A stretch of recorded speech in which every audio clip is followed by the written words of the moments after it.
Lombok Research Center fokuskan penanganan dan pendampingan pada korban pelecehan seksual di Kecamatan Sikur. Penguatan mental ini dinilai penting guna memastikan anak yang menjadi korban bisa kembali ke masyarakat. Insiden kekerasan seksual yang terjadi beberapa waktu terakhir turut menjadi atensi dari berbagai kalangan, tidak terkecuali dari pihak lembaga pemerhati perempuan. Koordinator Lombok Research Center yang banyak bergerak di bidang perlindungan perempuan menyampaikan, jika saat ini pihaknya fokus pada korban agar berani bersuara, melewati proses hukum hingga penyembuhan psikologisnya. Banyak proses yang harus bisa dilalui agar korban bisa beraktivitas kembali di tengah masyarakat serta mampu ikut serta membangun daerah. Perempuan yang menjadi korban juga memiliki hak untuk mendapatkan keadilan, sehingga penting untuk mereka mampu bisa bersuara dan membela haknya.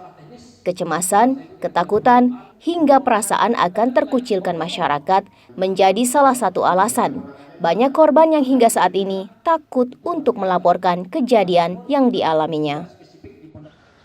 Untuk kasus yang terjadi di Desa Sikur, disayangkan baru terungkap beberapa waktu lalu, di mana kasus ini diketahui sudah terjadi cukup lama.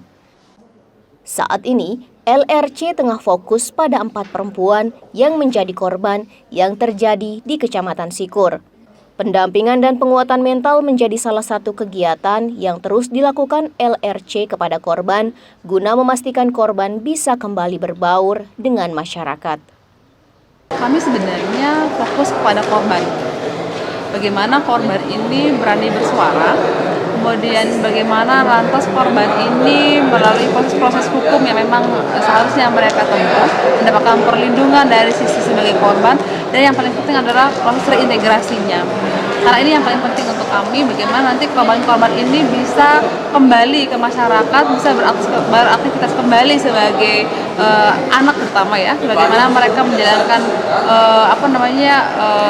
fungsi-fungsi di masyarakat lagi, karena ini kan generasi penerus kita. Kalau kita tidak baik di reintegrasi ini, kita mengkhawatirkan mereka masa depannya seperti itu.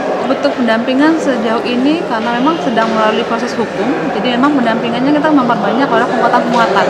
Karena itu yang paling dibutuhkan oleh korban saat ini. Bagaimana kepercayaan dirinya tumbuh, kemudian bagaimana juga dia menjalani masa-masa di dalam proses persidangan nanti. Karena ini berat juga bagi korban, dia harus melakukan kesaksian dan juga harus bertemu dengan pelaku, itu bukan hal yang mudah. Dan yang pendampingan itu yang sedang dilakukan saat ini. Kekerasan terhadap perempuan dan anak di Kabupaten Lombok Timur saat ini terus menjadi atensi pemerintah. Bahkan, saat ini juga tengah digodong peraturan daerah terkait perlindungan anak. Hal ini penting guna memastikan perempuan dan anak di Lombok Timur mendapatkan hak dan perlindungan. Ahmad Zulkarnain, Lalu Halili, Selaparang TV, melaporkan.